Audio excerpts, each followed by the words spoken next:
पहले है यहाँ पे आपको सेपरेट करना है। सेपरेट करना है आपको डायरेक्ट कंटेमिनेशन और इनडायरेक्ट कंटेमिनेशन को। सेपरेट करना है आपको अपने रॉ फूड को, अपने कुक फूड को बिल्कुल अलग फ्रिज के अंदर या आप जहां भी उनको स्टोर करते हैं, इवन आपके रॉ मटेरियल।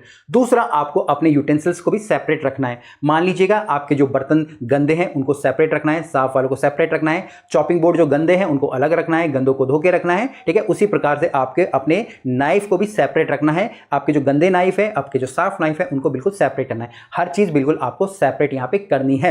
इसके बाद दूसरा होता है क्लीन। आपको सब चीजों को आपको क्लीन रखना है, ठीक है। आपके रॉ मटेरियल है उनको भी आपको क्लीन करके रखना है, ठीक है। अगर आपका कुक्ड फूड है तो कंप्लीटली उनको कवर करके रखना है ताकि वो किसी प्रकार की ड्रिपिंग दूसरी जगह ना हो। दूसरा, यहां पे अगर जो इनडायरेक्ट कंटेमिनेशन की बात करूंगा तो आपको जो भी आपके यूटेंसिल्स हैं, पॉट्स है, पैन्स है, नाइफ है, जो भी चीज है उनको कंप्लीटली आपको वहां पे क्लीन करके रखनी है। तीसरा, यहां पे अवॉइड करने के लिए है आपके हाथ। आपको अपने हाथों को अवॉइड नहीं करना है, बट आपको आपके हाथ की क्लीनिंग पे ध्यान देना है। आपको हमेशा अपने हाथों को साफ रखना है। जब भी आप ड्यूटी पे एंटर करेंगे तब साफ करना है। कोई भी चेंज ऑफ एक्टिविटीज होगी तब आपको करना है। आप टॉयलेट गए, आप लोग अपना हाथ धोगे, आपने चिकन काटा, अपना हाथ धोगे। जो भी काम आप स्टार्ट करोगे उससे पहले आपको आपके हाथों को धोना है, क्योंकि हाथों के द्वारा ही जो बैक्टीरियाज होते हैं वो एक जगह से दूसरी जगह आपके पहुंचते हैं।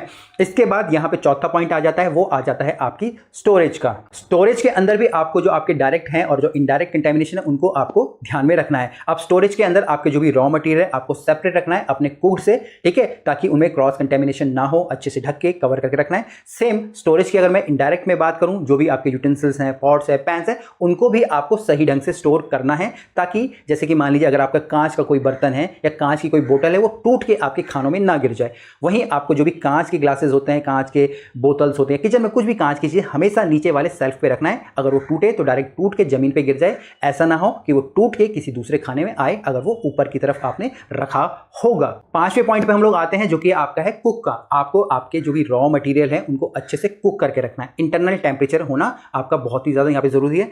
जो हम लोग डेंजर जोन बोलते हैं, आपको कोशिश करनी है कि आपको आपके खाने को उस डेंजर जोन से हमेशा बचा के रखना है। या तो आपको उसको ठंडा करके रखना है या फिर आपको उसको गर्म करके रखना है। यहाँ पे जो डेंजर जोन के बारे में, ठीक है, वो हमारी जो प्रोग्राम है हमारा किचन हाइजीन वाला, उसके अंदर हमने बहुत ही अच्छे से आप लोगों को समझाया है। और सबसे लास्ट हम लोग यहाँ पे आगे, जो कि हमारा 6th पॉइंट है, वो है हमारे एलर्जेंस। आप लोगों को मालूम होगा बहुत सारे एलर्जेंस होते हैं। किसी को नट से होता है, किसी को सेल्फिश से होता है, ठीक है, अलग अलग प्रकार के एलर्जेंस होते हैं। तो आपको उनकी नॉलेज भी होनी चाहिए या उनके बारे में भी आपको मालूम होना चाहिए, ठीक है।